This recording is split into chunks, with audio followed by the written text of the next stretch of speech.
The question of who was the ancient world's greatest warrior usually boils down to a debate between Alexander the Great and Julius Caesar. For example, Alexander the Great changed history in more ways than many people realize. Although he was king of ancient Macedonia for less than 13 years, Alexander the Great influenced history in an irrevocable way. To list a few reasons for his renown, he was one of the world's greatest military generals. He created a vast empire that stretched from Macedonia to Egypt, and from Greece to part of India. This allowed for Hellenistic culture to become widespread.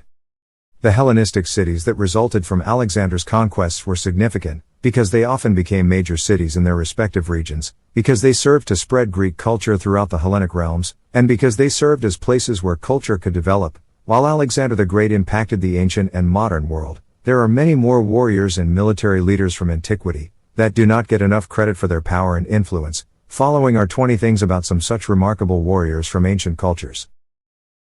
Number 20. Within a year of saving Athens, this warrior would die in an Athenian jail.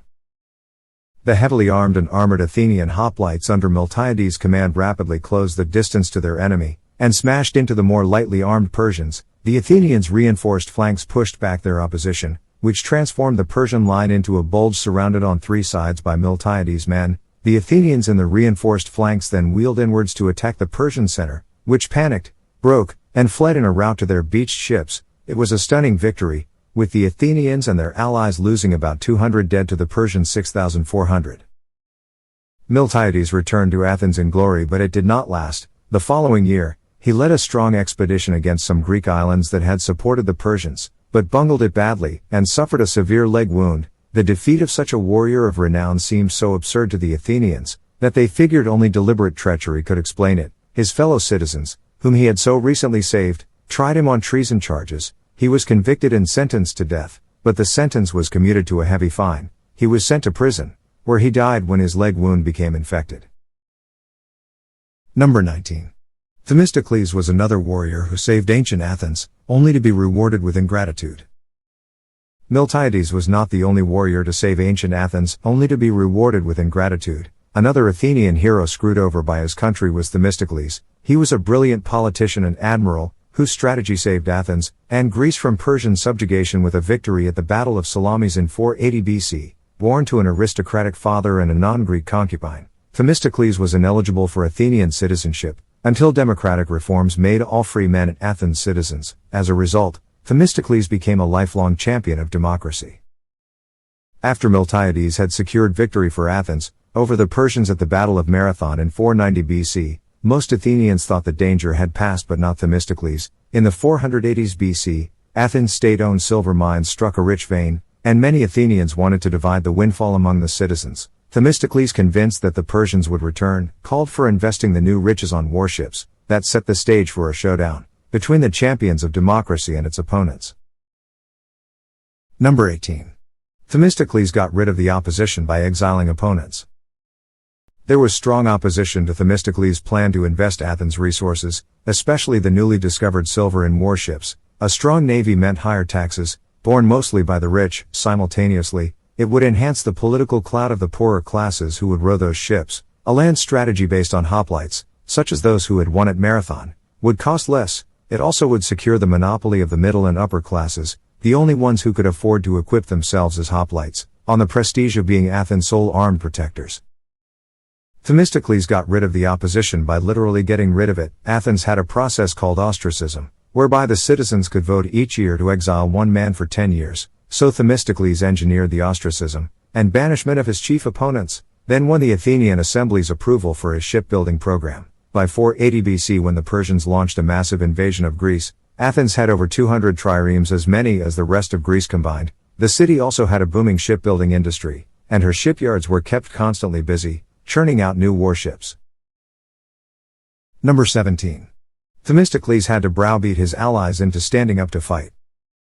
In 480 BC, the Persians under King Xerxes overcame a Spartan force at Thermopylae, then advanced on Athens. Many Athenians wanted to fight the Persian army, but Themistocles convinced them it would be futile. Supported by a vague prophecy from the oracle of Delphi, whom Themistocles bribed, he argued that Athens should put its faith not in the city walls, but in her wooden walls, Athens' ships. Thus, when the Persians arrived, they found a nearly deserted Athens, whose citizens had been evacuated to the nearby island of Salamis. Seizing Athens, the Persians razed its walls and put the city to the torch. The Persians then assembled their navy of about 600 to 800 warships on the beaches south of Athens, near the island of Salamis to the west. An allied Greek navy of about 375 warships, mostly Athenian, awaited them, guarding the eastern entrance of a strait separating Salamis from the Greek mainland. The Greek navy was under the nominal command of the Spartan Eurybiades, but in practice its true commander was the Athenian Themistocles. Athens' Greek allies wavered, and called for a retreat from Salamis. Themistocles convinced them to stay by threatening that the Athenians would defect to the Persians if the allies refused to fight. Number 16. A wily warrior who forced his reluctant allies to fight. As it became clear that the commitment of Athens' Greek allies was shaky, Themistocles decided to force a battle as soon as possible. So he sent King Xerxes a secret message, claiming friendship, and informing him that the Greeks were demoralized. To bag them, Themistocles advised the Persians should send a naval detachment to block the western exit of the strait, then attack from the east. The bottled-up Greeks would then either surrender or put up a poor show. Either way, Xerxes would emerge victorious. Xerxes followed Themistocles' advice, and the Greeks went into a panic upon awaking the next day to discover that the Persians had bottled them up in the strait. Themistocles calmed them down, and devised a plan whereby the Greeks retreated far up into the narrows. The Persians sought a battle with their ships on an east-west line facing Salamis, that would have allowed them to attack the Greeks on a broad front, and take advantage of their numerical superiority to overlap and envelop their foes. Themistocles demonstrated his chops as a warrior with a counterplan that thwarted the Persians, then crushed them. Number 15. Themistocles turned his enemy's numerical advantage into a disadvantage.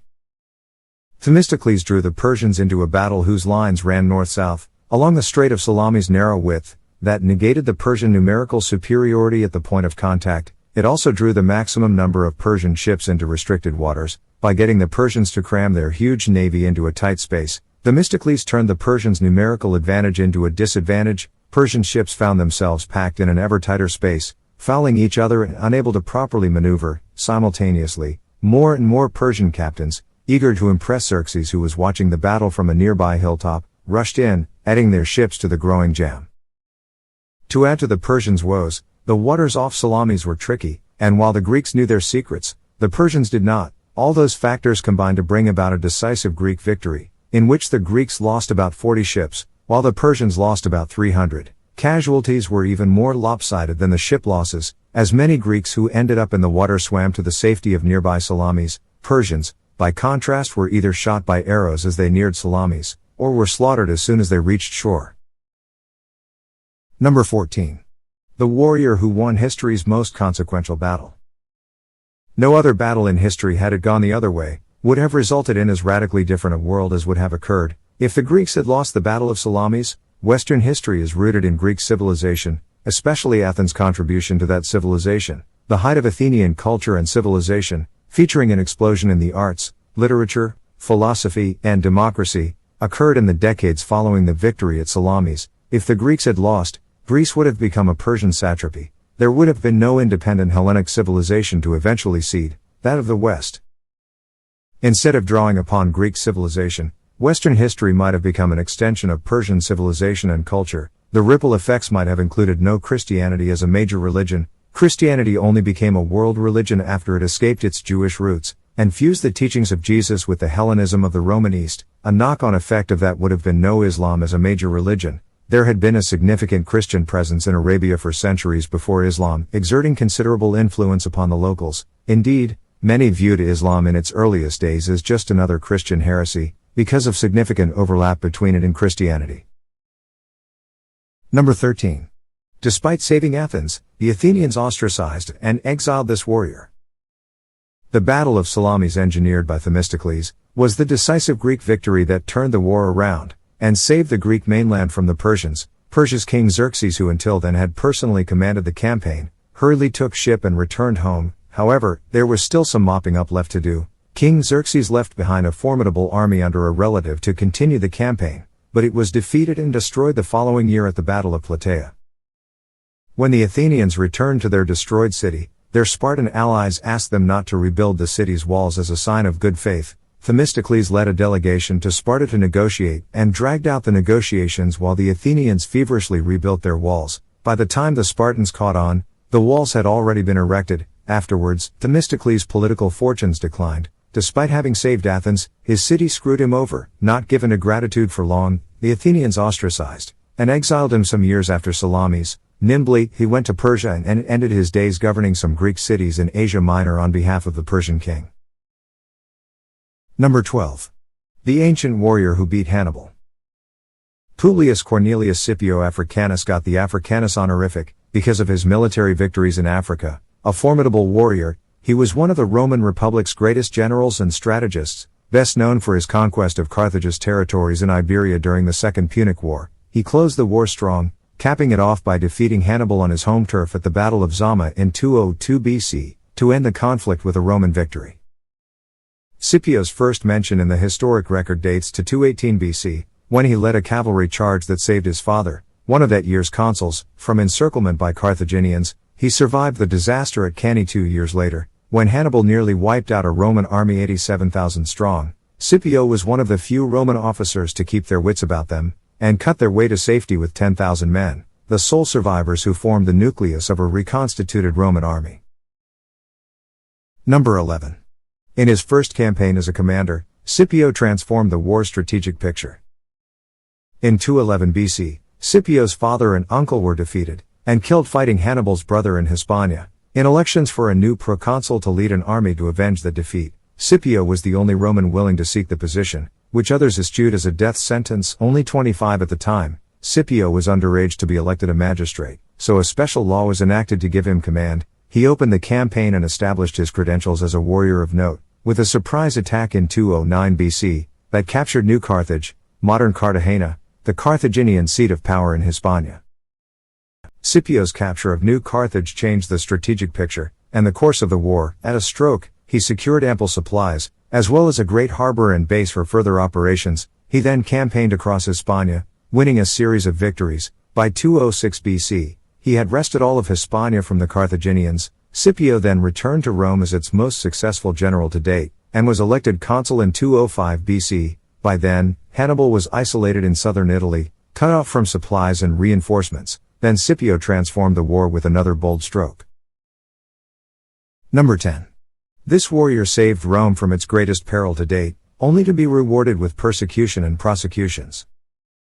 Instead of going after Hannibal in southern Italy, Scipio decided to go directly after Carthage. Dismissing the Carthaginian warrior and genius commander who had so tormented Rome, Scipio boldly took the war to the enemy's homeland by invading North Africa in 204 BC. The Carthaginians recalled Hannibal from Italy to take command of their armies at home, setting the stage for a climactic showdown between Rome's and Carthage's greatest generals. It came at the Battle of Zama in 202 BC, in which Scipio won a complete victory that ended the Second Punic War.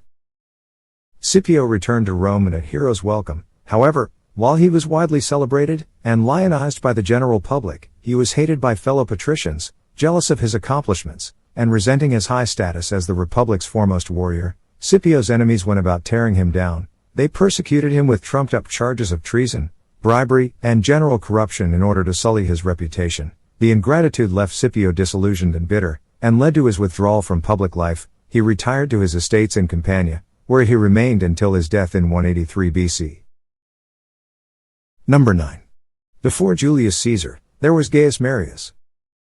Before Julius Caesar secured his reputation as ancient Rome's most formidable military commander and most famous warrior, there was Gaius Marius, a formidable warrior and a general who saved Rome from extinction. He was also a statesman who headed the Populares, Rome's political faction that leant towards the rising middle and lower classes. Marius was elected consul an unprecedented 7 times, and was the first general to illustrate that political support and power could be secured from the votes of veterans.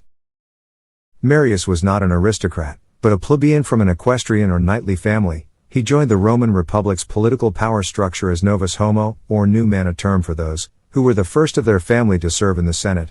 Marius owed his rise to his talents as a soldier against the backdrop of the Numidian War in North Africa, that was being bungled incompetent aristocratic commanders. Marius rode the criticism of the war's mishandling to get elected to his first consulship in 107 BC. He took command, and swiftly secured victory.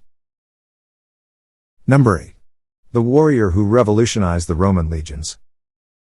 Gaius Marius initiated revolutionary military changes that came to be known as the Marian reforms. the Germanic Cimbri and Teuton tribes had crossed the Alps, entered southern Gaul, and threatened Italy. They wiped out 2 Roman armies sent to meet them, sending Rome and Italy, always fearful of barbarians since an invasion by Gauls had sacked Rome, and devastated Italy in 387 BC into a panic. To meet the crisis, Marius opened the ranks of the Roman legions, hitherto restricted to propertied citizens who could afford to arm and equip themselves, to all citizens.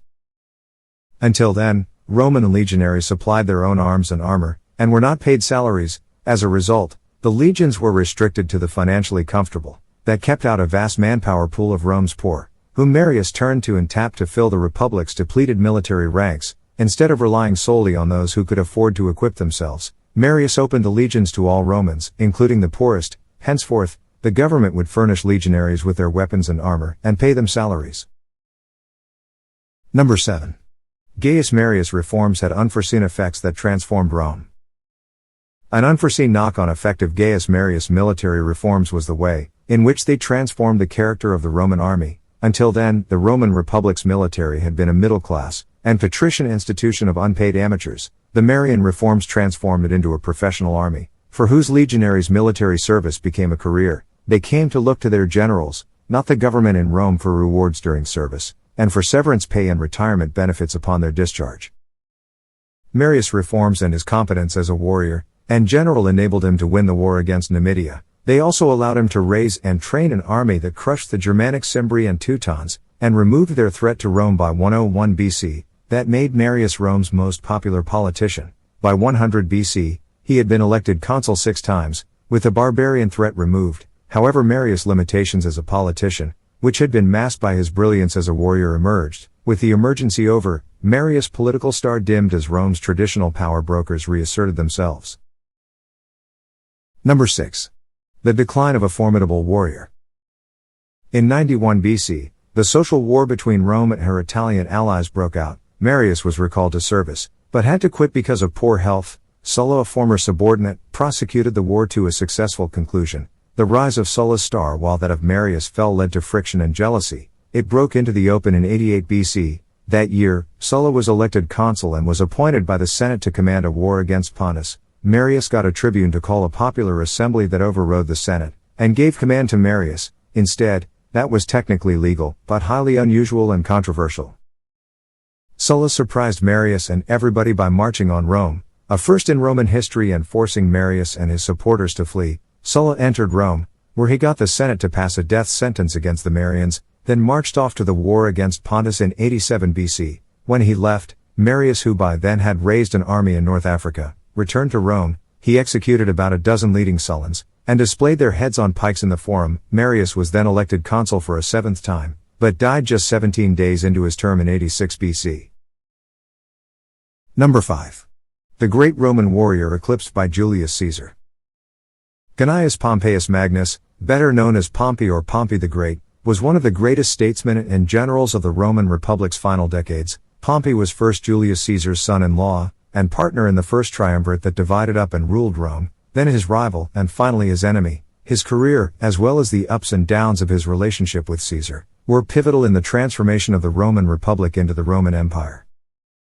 Pompey was born into a family that had only recently joined the senatorial ranks. However, it was a powerful and incredibly wealthy family, with vast holdings in Picenum in central Italy. Pompey's father, who had a reputation for double-dealing, greed, and ruthlessness, was a general who became consul in 89 BC, an ally of Sulla. He was killed during the civil war against the Marians in 87 BC. As a result, a then 19-year-old Pompey inherited his father's vast wealth and, more importantly, his legions.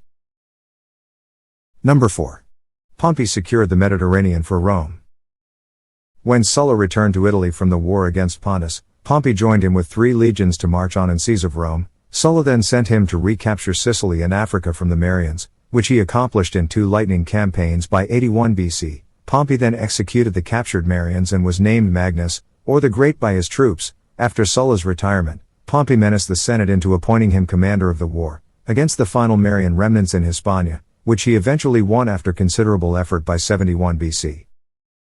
Pompey returned to Italy with his army, ostensibly to help put down Spartacus' slave revolt, but in reality to guarantee his election to the consulship in 70 BC. In 67 BC, he was given authority throughout the Mediterranean, to settle a piracy problem that had grown out of control. He did so in a brilliant campaign that lasted only 3 months. Pompey was then appointed to command a war against Pontus, and was granted authority to settle the entire eastern Mediterranean. He accomplished that by annexing some kingdoms into the Roman Republic, and reducing others to client states.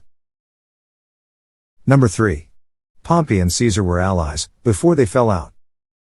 Pompey's settlement of the eastern Mediterranean's affairs was his greatest achievement. With few modifications, it lasted for over 500 years. He returned to Italy in 62 BC with a reputation as Rome's greatest warrior and general. Pompey sought land upon which to settle his veterans, and legislation to ratify his settlement of the East. However, he was thwarted by political chaos in Rome. Pompey finally accomplished his goals, after forming a triumvirate with Julius Caesar and Marcus Licinius Crassus, to divide Rome's power amongst themselves, sealing the deal by marrying Caesar's daughter.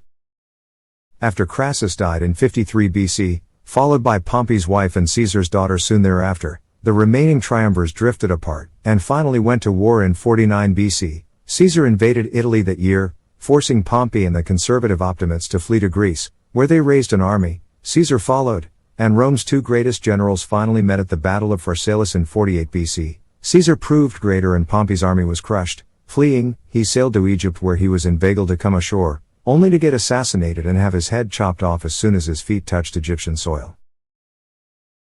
Number 2. The last great Roman warrior.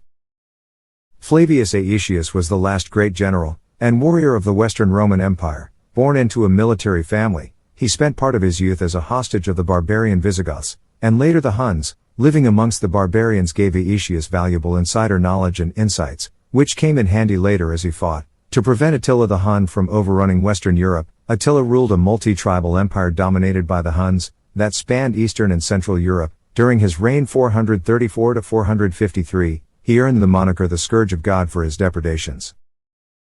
Attila terrified the civilized world, invaded Persia, terrorized the Eastern and Western Roman empires, plundered the Balkans, and extorted vast sums of gold from the Romans. He crossed the Danube in 440, plundered the Balkans and destroyed 2 Roman armies. The Roman emperor admitted defeat, and Attila extorted from him a treaty that paid 2,000 kilograms of gold up front, plus an annual tribute of 700 kilograms of gold each year. In 447, Attila returned to the Balkans, which he ravaged until he reached the walls of Constantinople before recoiling. Number 1. As a reward for saving Rome, Aetius was murdered by his emperor. In 450, the Western Roman emperor's sister sought to escape a betrothal to an old aristocrat whom she disliked, so she begged Attila's help and sent him her engagement ring. Attila interpreted that as a marriage proposal, accepted, and asked for half of the Western Roman Empire as dowry. When the Romans balked, Attila invaded. Visiting his usual depredations, Aetius was put in charge of organizing the resistance. By then, the Western Roman Empire was a shell of its former self, and lacked the military means to stand up to the Huns on its own, so Aetius formed an alliance with the barbarian Visigoths. Aetius promised the Visigoths a homeland in southwestern France, in exchange for fighting off the Huns alongside the Romans. At the climactic Battle of the Catalanian Plains in 451, Aetius and the Visigoths defeated Attila and beat back his invasion. Aetius' success aroused the jealousy of the Western Roman Emperor Valentinian III, who felt intimidated by his formidable general. On September 21, 454, Aetius was delivering a report to the emperor when Valentinian leapt up from his throne, and out of the blue, accused the general of drunken depravities. Then before the startled Aetius knew what was happening, the emperor and a co-conspirator hacked the general to death with a sword.